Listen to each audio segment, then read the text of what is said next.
Hello guys! Ayan, good morning po sa inyong lahat. So for today's video ay tara at samahan niyo po ako magluto nitong ating pork steak. At lalagyan natin yan dyan guys ng kernel corn yung nasa lata at syempre maraming sibuyas para mas masarap itong ating pork steak. So ayan nga at may binabad na po ako ditong pork kahapon pa at yung ating natira nung last na nagluto tayo nitong ating kernel corn pig freezer ko lang guys para hindi kaagad masira. So yan lulutuin po natin today para sa ating ulam for today's video. So ayan na nga yung ating pork. Ayan, lulutuin lang natin yan dyan guys sa mahinang apoy. Siyempre dapat may takip para madaling maluto po yung ating pork steak. Ayan. So puro laman po yan. Ang tawag po dyan is lomo ba? Yung purong laman po yan. Kaya malambot po yung ganitong laman ng baboy. So, ayan na nga at kumukulo na. So, lulutuin pa po natin yan ng mga ilang minuto pa para sure na maging malambot at talagang manuot sa pork yung lasa nitong ating pork steak. So, yung ating pork steak, guys, binabad ko lang yan, minarinate ko sa kalamansi, bawang, maraming bawang, tapos paminta, sibuyas, toyo, ayan, konting asin. Tapos, syempre, naglagay pa tayo dito ngayon ng liquid seasoning, pero optional po yan. Pampadagdag lang po yan ng sarap pa dito sa ating nilulutong pork steak. So, maglalagay din po ako dyan ng butter, mga 1.5 tablespoon. Pwedeng hindi nyo na rin po lagyan, pero para po sa akin, pag may butter, ang pork steak, mas masarap.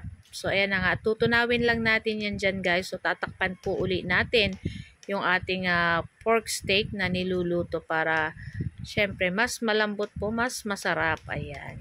Naku, napakabango nito, guys. At talagang napakasarap kasi gawa nung ating, syempre, naglagay tayo ng kernel corn. So, yung ating kernel corn is manamis-namis na po siya. Kaya talagang nakapadagdag sarap po yan. Kaya kung ako po sa inyo, try nyo na din pong lutuin itong ating ganitong luto ng pork steak. So, ayan na nga at malambot na po yung ating pork dyan. Maglagay na tayo nitong ating leftover na sweet kernel corn yung nasa lata po yan. Ayan, nabibili naman po yan kahit sa ang grocery. Ayan. So, after nyan, ilagay na rin natin itong ating maraming sibuyas. Nako, syempre masarap po talaga sa pork steak pag maraming sibuyas. Talagang kahit hilaw pa yung sibuyas, ay masarap po iyan. So, ilagay lang po natin yan lahat dyan, guys. So, kayo po ba, guys, ano po ang inyong ulam? Ayan, shout out nga po pala sa ating mga new followers po ng Ma'am She and Trisans. Maraming salamat po sa pag-support ninyo. So, walang sawang pag-suporta niyo po sa Ma'am She and Trisans, sa lahat po na nagla-like, comment, at lalong-lalo na sa mga nag-share po ng ating video. Maraming salamat po sa inyong lahat. Hindi ko na po kayo iisa-isahin. Mas ako po ay nagpapasalamat sa inyo ng marami, lalong-lalo na po sa talagang yung nagsusuporta po sa Ma'am She and Trisans at laging nanonood ng aming video, nagla-like, nagko-comment. Maraming salamat po sa inyong lahat. God bless you all. So, ayan na nga at luto na rin to, guys, at patay na rin natin yung apoy bago malutong masyado yung ating sibuyas.